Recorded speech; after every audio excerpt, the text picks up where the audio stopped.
serving the Republic of the Philippines for more than 75 years. Ito po ang Presidential Broadcast Service.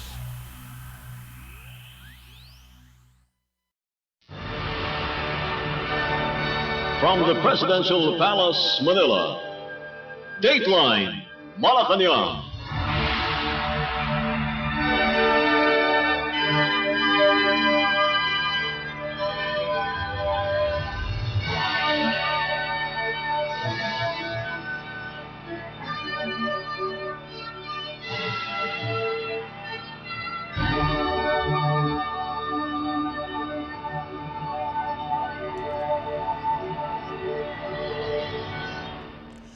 Good day. This is Dateline Malacañang. Philippine President Ferdinand R. Marcos Jr. on Monday evening returned to the country after his very productive 6-day official visit to the United States, where he participated in the 30th Asia-Pacific Economic Cooperation or APEC Economic Leaders Meeting in San Francisco, California, and was able to obtain $670 million worth of investment pledges. In his arrival statement, the president said, the investment commitments from U.S. companies are expected to open thousands of direct and indirect job opportunities for Filipinos. Let's listen to the arrival speech of Philippine President Ferdinand R. Marcos Jr. I have just concluded a 6-day visit to San Francisco, Los Angeles, in California, and in Honolulu, Hawaii. In San Francisco, I joined the leaders of 20 other member economies of APEC and 13 IPEF member countries for the 30th APEC Economic Leaders Meeting and the second IPEF Leaders Meeting, respectively. I also held separate meetings with President Xi Jinping of the People's Republic of China, Peruvian President Dina Ercilia Boluarte Segarra, who is the incoming chairman. Peru is the incoming chairman for APEC for next year. U.S. Vice President Kamala Harris, U.S. Secretary of State Antony Blinken, and the U.S. Indo-Pacific Command Commander, Admiral John Aquilino. Our discussions were, of course, very productive, with innovation, resilience, sustainability, and inclusiveness as cross-cutting themes that are buttressed by our commitment to further strengthening cooperation and to address challenges that are common to all our economies, both economic challenges and security challenges. These reinforce my discussions with leaders during the APEC Economic Leaders Meeting, in which I pushed for our priorities in clean, renewable, and just and accessible, affordable energy, food security, health systems, digitalization and digital transformation, and digital inclusion of MSMEs, and of course, climate action through regional cooperation. We identified concrete ways forward, as reflected in intergovernmental agreements concluded during the visit. One of the most important is the signing of the so-called 1-2-3 agreement, which is a civil nuclear cooperation agreement with the United States.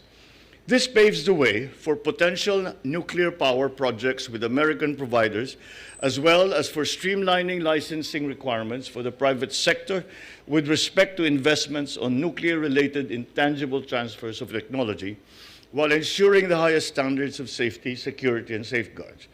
This will bring us closer to our vision of a more energy secure and green Philippines. We must commend both teams, both from the Philippines and the United States, because it is my understanding that this 1-2-3 agreement that the U.S. has signed with the Philippines was done in the fastest time that a 1-2-3 agreement has ever been done. And that is why we have to congratulate both teams and for a job well done, and thank you to the United States for the support in this matter. We signed on to the IPEF supply chain agreement. It will serve as an important mechanism to improve supply chain transparency and to enable sustainable industry development with respect to critical sectors and critical goods. It will also enhance the role of workers and the promotion of labor rights.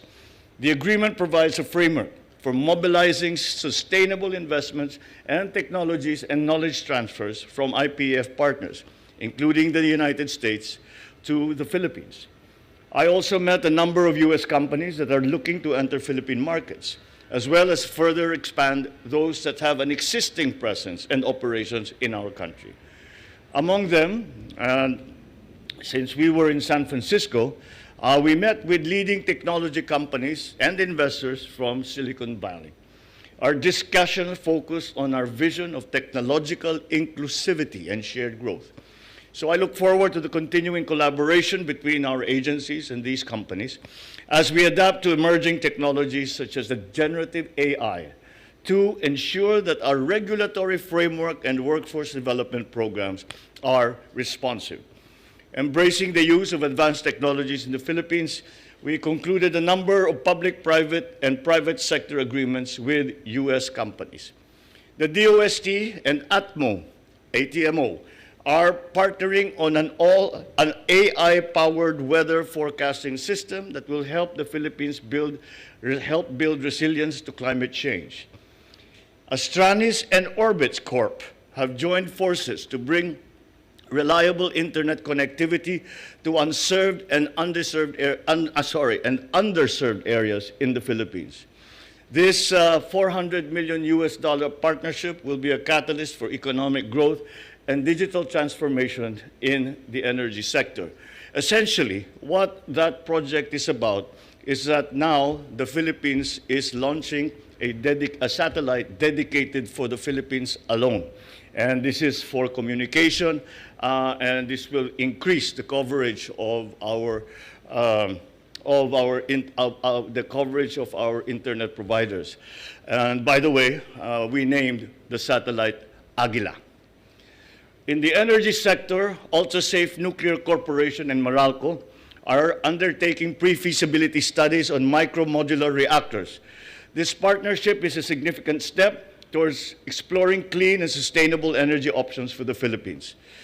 The energy sector is a cornerstone of the country's industrial growth and development, and the government is continuing to be committed to finding ways to reduce greenhouse gas emissions and to increase resilience to climate change.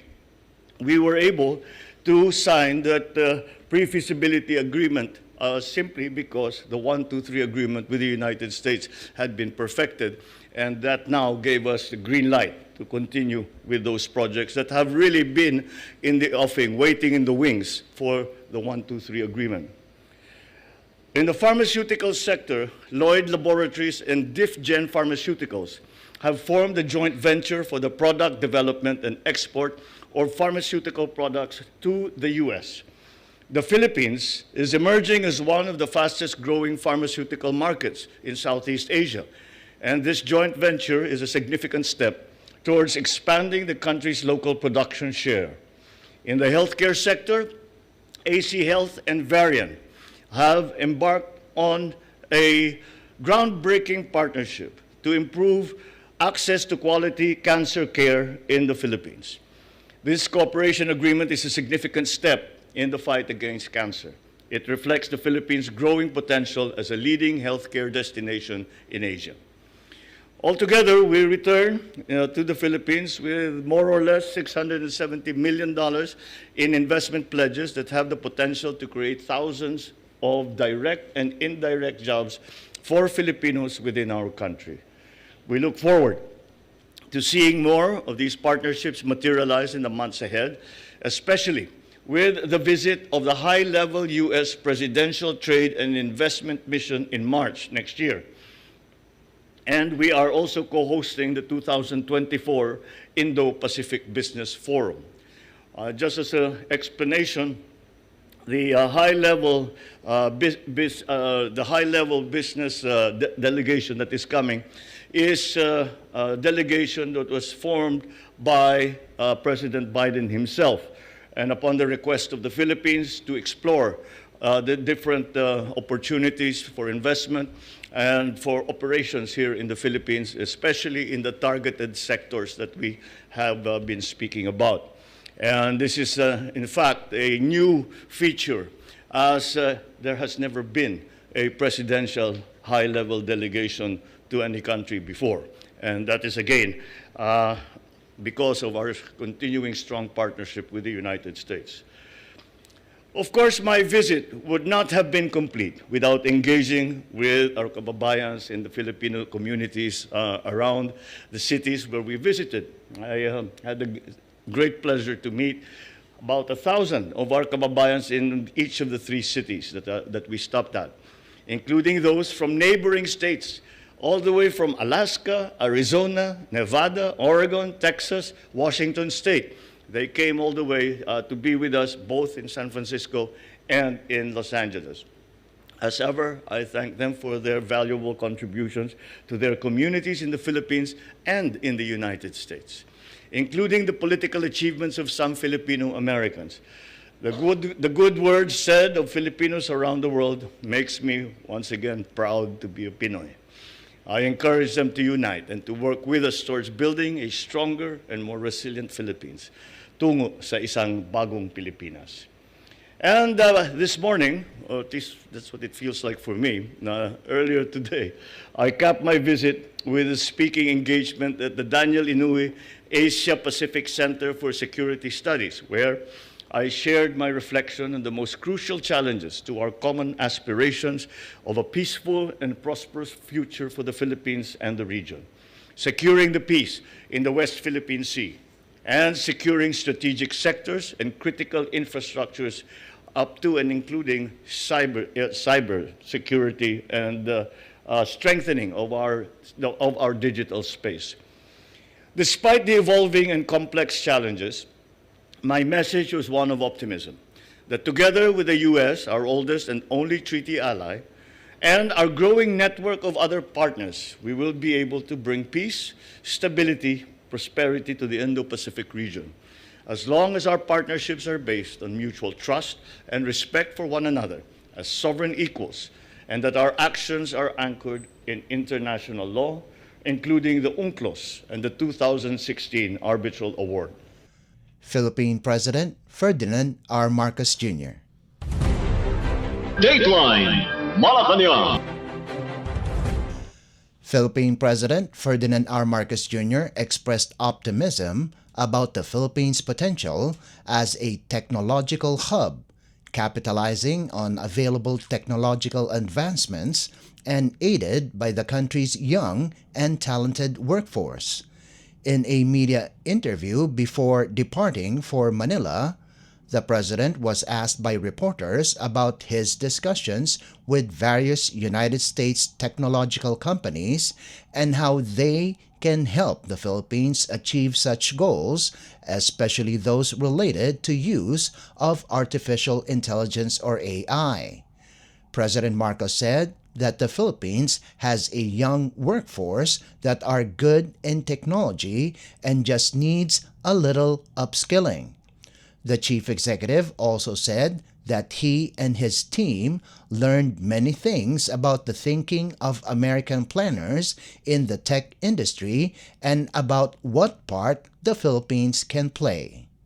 And I think one of the areas that we concentrated on are new methods to create an ecosystem that is very useful for startups. Kasi kung technology ang pag-uusapan, kailangan bago lahat eh. So kailangan ma-encourage natin ang startups. Ang problema sa startup, 95% of them fail. But that's the nature of the business. So you have to have an ecosystem that can support that failure rate. Because yung sa 5% that succeed, ilan ang unicorn dyan? And they will pull up the rest of the whole system. So that's essentially what we spoke about. What are the new systems that we can put into place to make the Philippines a center of the emerging technologies? And I think we have met with some really brilliant people here in the United States who are very, very forward-thinking. And Palagay ko kaya natin gawin because in terms of technology, hindi ito yung smokestack industry that you have to have very large capital investments, you have to buy very expensive machines, you have to have big production lines. Iba ito, it all exists in cyberspace. And that is we have a big advantage in that. Because again, paulit-ulit kong sinasabi, but talagang totoo, is our workforce. Dahil bata yung workforce natin, magaling tayo sa tech. Madali para sa atin ng technology. Siguro, with the talent that we already have in the Philippines, konting upskilling na lang, and we will already be at the forefront of all of these technologies. So that's what we were able to explore. And it goes beyond just the application of technologies. It's also how to open the markets the markets to the different elements of the technology, of the tech industry, such as the experts, the engineers, the coders, all of that. Yun ang ating natutunan. We learned very many things about how the thinking is of the planners in the tech industry and what part the Philippines can play. So we have made commitments for continued discussions so that we can put more detail into this. One of the most exciting ones was the opening of the market and centering the market around the Philippines so that we will become a hub of technology.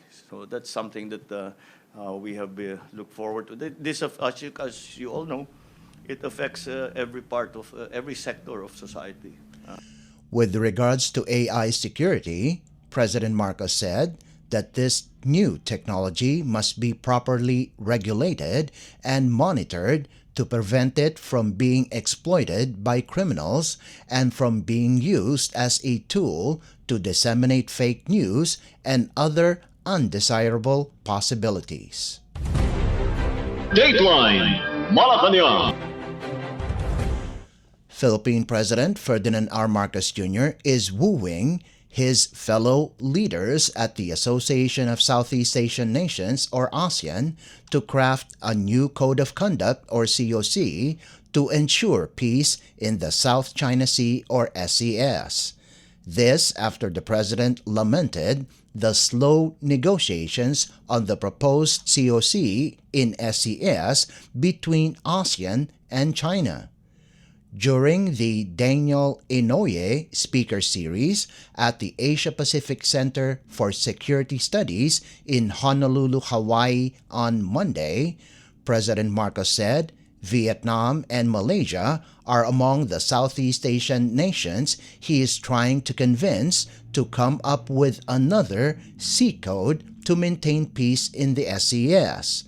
The chief executive has been pushing for the conclusion of negotiations for the binding COC in SCS. China, the Philippines, and several other littoral states have overlapping claims in the South China Sea. Beijing is claiming about 80% of the contested waters. However, the Hague-based Permanent Court of Arbitration on July 12, 2016, ruled against China's supposedly historic rights over nearly the entire SCS.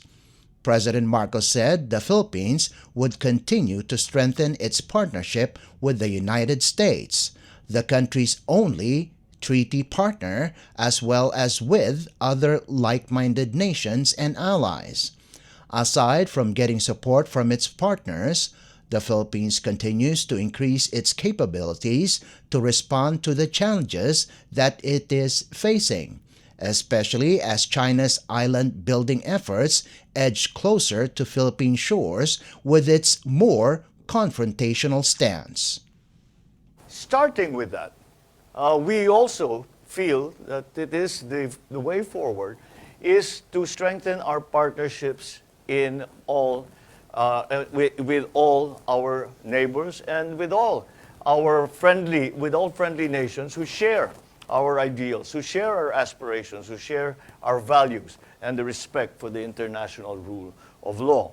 And this has been something that we have tried to develop, and we have, I believe, have had some measure of success, and we will continue to do this. But again, the bedrock of any of these partnerships is the partnership and the treaty arrangement that we have, the mutual defense treaty that we have with the United States. And in that regard, we are continuing to increase our capabilities so as to be able to answer the challenges that we are facing now it's becoming more and more often. Every so often, whenever there is a confrontation between outside forces and Philippine forces.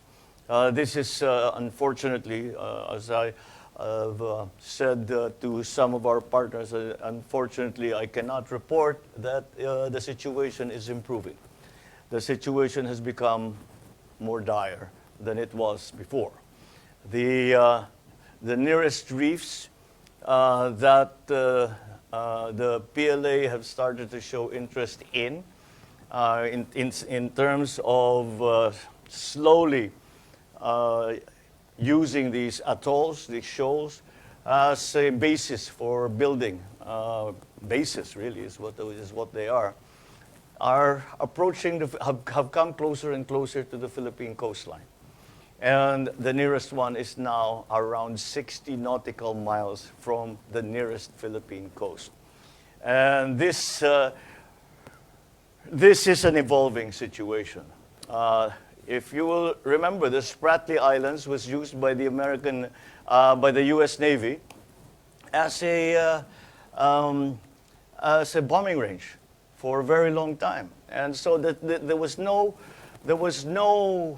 question that this was part of the Philippines. Now they have fallen into the hands of a foreign power, and many of these features that are in the West Philippine Sea are slowly being turned into bases, really.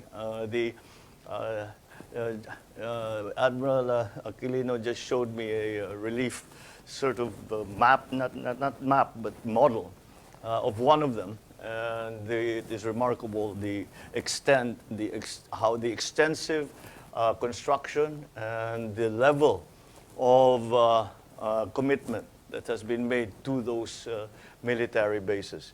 And so it's not. It is something that in our view, of course, the United States once again is the bedrock, is the foundation for all that.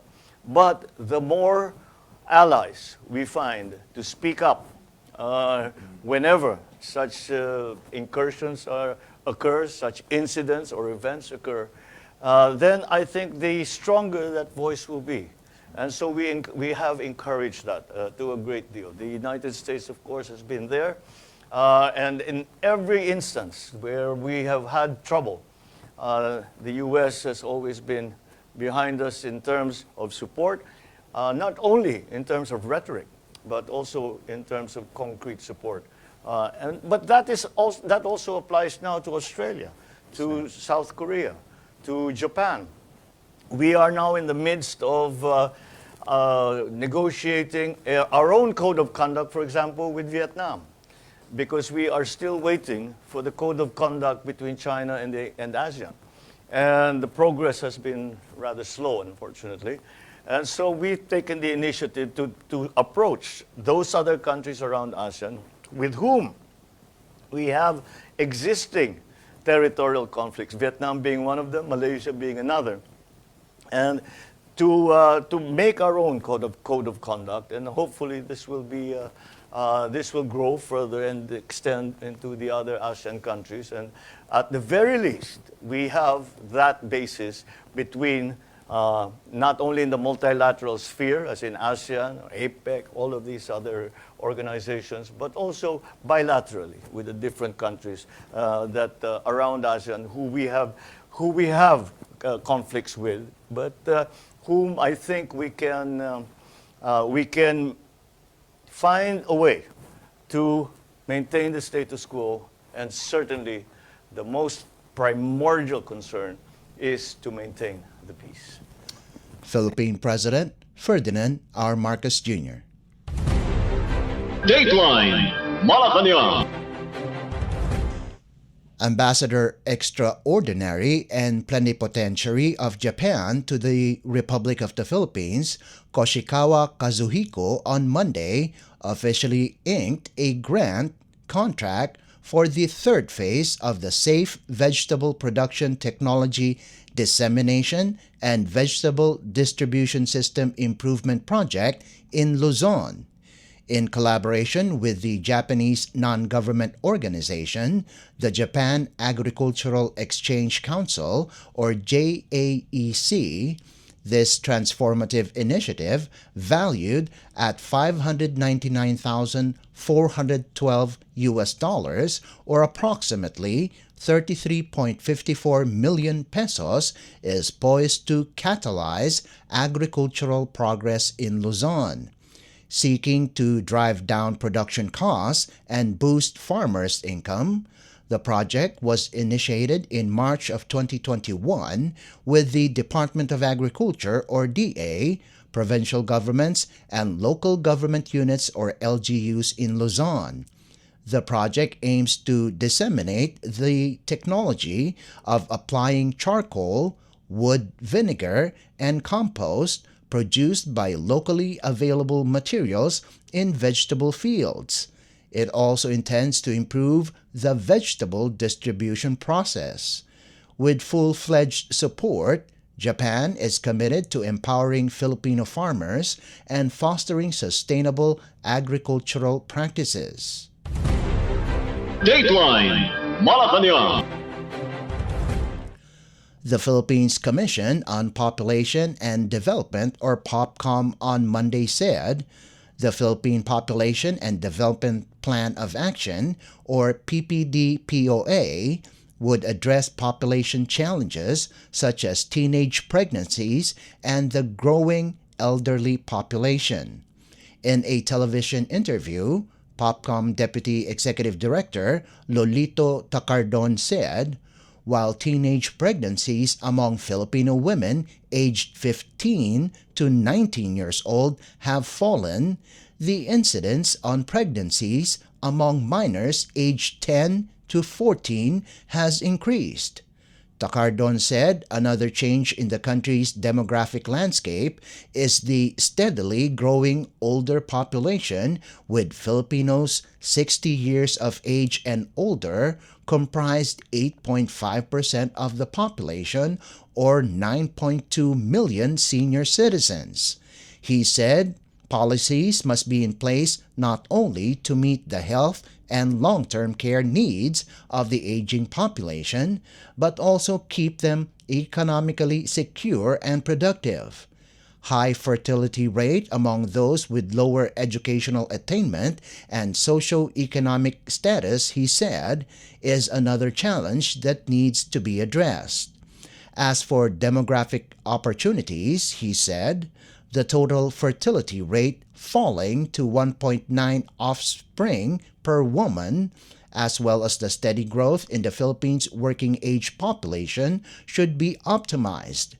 A two-page memorandum circular, or MC number 40, signed by Executive Secretary Lucas Bersamin on November 14th, stated that the said plan of action shall also help accelerate the attainment of the administration's socio-economic development agenda under the Philippine Development Plan, or PDB 2023 to 2028.